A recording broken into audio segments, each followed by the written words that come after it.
Hello and welcome to this session and welcome to SAP Learning Academy.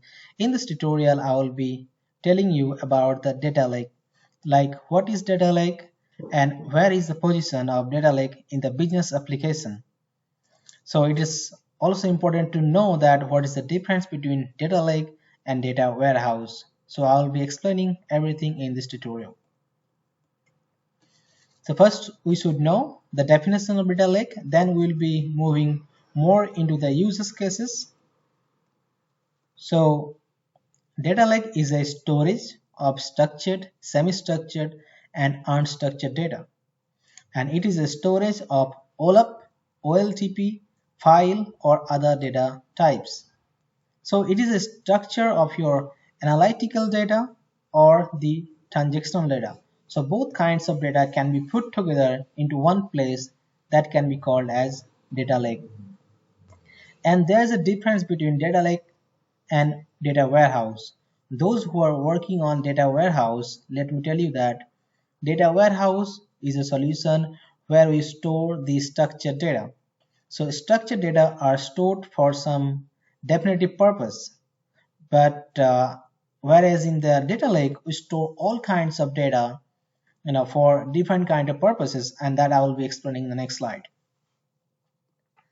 So, and this slide covers the information about the position of data lake in the business application. First, we will look into the left side of this slide, and we can see that data lake is the collection of data from different sources. So here I have named as source 1, source 2, source 3, source 4.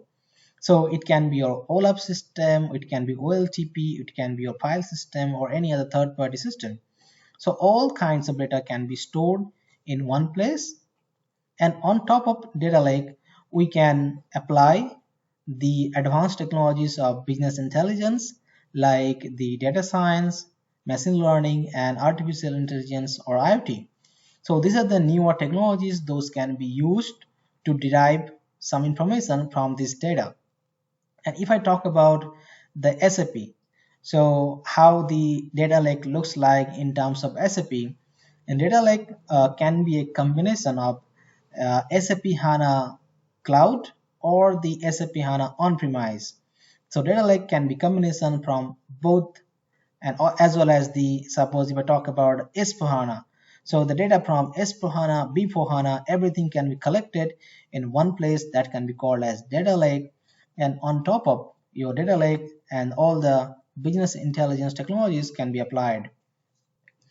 And now we will look into the right hand side of this slide, and here we can see that the how the data is stored inside the data lake.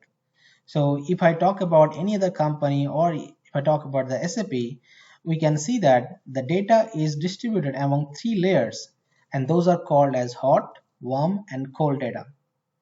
And here hot data meaning that the data is required for business every day, or meaning it is a business critical data, whereas the warm data is also relevant for business but it is not as important as hot data. And whereas in the cold data, and it is not that much required for the business for everyday purposes, but it can be used for any analytical purposes, or if I talk about if we are going to use in data science or any other technologies, so this cold data can be applied. So now here why this data is distributed like that? Because if I talk about SAP, the hot data meaning that this part of the data is stored into your SAP HANA in-memory database. And now in the warm data, it is a kind of an extension to SAP HANA database, but it is not in memory. It is a kind of disk storage, but it has a good patching with SAP HANA, because whenever we call data from SAP, the warm data, so data can be easily reachable in the query because it has a paging technology. It is called page loadable.